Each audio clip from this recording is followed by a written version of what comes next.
देश के कई हिस्सों में इस समय भीषण गर्मी का कहर जारी है। तेज धूप और लगातार बढ़ते तापमान के बीच प्रधानमंत्री नरेंद्र मोदी ने लोगों से अपनी सेहत का विशेष ध्यान रखने की अपील की है। रविवार को प्रसारित अपने मासिक रेडियो कार्यक्रम मन की बात के 134वें एपिसोड में प्रधानमंत्री ने गर्मी से बचाव के लिए सावधानी बरतने, पर्याप्त पानी पीने और पारंपरिक भारतीय पेयों का सेवन करने की सलाह दी। प्रधानमंत्री ने कहा कि गर्मी के मौसम में थोड़ी सी लापरवाही भी स्वास्थ्य पर भारी पड़ सकती है, इसलिए लोगों को नियमित रूप से पानी पीते रहना चाहिए और सरकार व स्वास्थ्य विभाग द्वारा जारी दिशा निर्देश का पालन करना चाहिए। उन्होंने कहा कि गर्मी से बचाव के लिए हमारे पारंपरिक पेय न केवल स्वादिष्ट हैं, बल्कि शरीर को ठंडक पहुंचाने और ऊर्जा बनाए रखने में भी मदद करते हैं।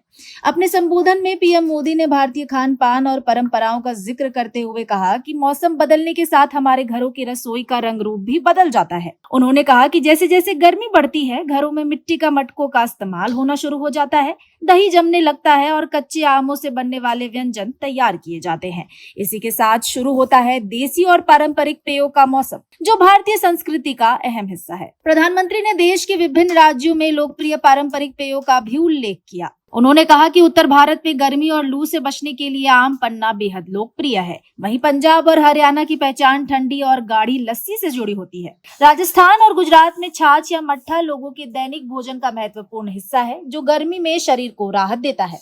उन्होंने बिहार, झारखंड और पूर्वी उत्तर प्रदेश के प्रसिद्ध सत्तू शरबत का भी जिक्र किया। प्रधानमंत्री नरेंद्र मोदी ने कहा कि सत्तू का शरबत शरीर को तुरंत ऊर्जा देने के साथ साथ पेट को ठंडक पहुंचाने का काम करता है। इसके अलावा उन्होंने कोंकण और गोवा में मशहूर कोकम शरबत, दक्षिण भारत में पारंपरिक पेय पानकम और संबरान तथा और ओडिशा के बेल पन्ना का भी उल्लेख किया। प्रधानमंत्री नरेंद्र मोदी ने कहा कि ये सभी पेय केवल प्यास बुझाने का साधन नहीं है, बल्कि भारत की समृद्ध सांस्कृतिक विरासत और पारंपरिक ज्ञान का प्रतीक है। उन्होंने कहा कि देश के अलग अलग राज्यों के ये पेय एक भारत श्रेष्ठ भारत की भावना को भी दर्शाते हैं। कार्यक्रम के अंत में पीएम मोदी ने लोगों से अपील की कि वे इस गर्मी में स्वास्थ्य का विशेष ध्यान रखें, अधिक से अधिक पानी पिएं और बाजार में मिलने वाले कृत्रिम व डिब्बाबंद पेयों की बजाय पारंपरिक भारतीय पेयों को अपने दिनचर्या का हिस्सा बनाएं। उन्होंने कहा कि देसी पेय न केवल शरीर को ठंडक देते हैं, बल्कि स्वास्थ्य के लिए भी बेहद लाभकारी होते हैं।